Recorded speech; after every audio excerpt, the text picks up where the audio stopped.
Конечно, знаменит разными событиями. Вот сейчас была отмечена дата 65 лет нашему хозяйству. Это руководит Саур Иван Адамович.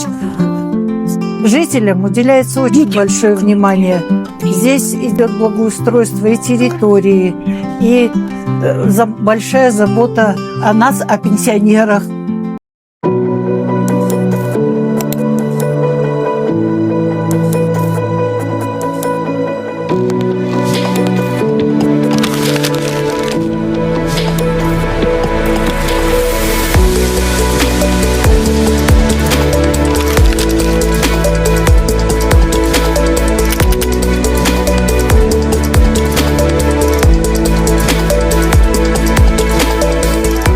Добрый день, я пациент больницы НМЦ Берг Адольф Адольфович. Очень благодарен, мы благодарны все жители села Родина, благодарны Ивану Адамовичу Саур, за что он всегда организовывает выезд врачей. И большое ему спасибо. И всем врачам МНЦ большое спасибо.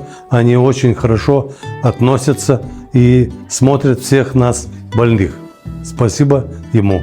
Такой знаменательный, можно сказать, который почаще бы был, это приезд столичных врачей разных направлений, которые помогут нам немножко позаботиться о своем здоровье, проконсультировать.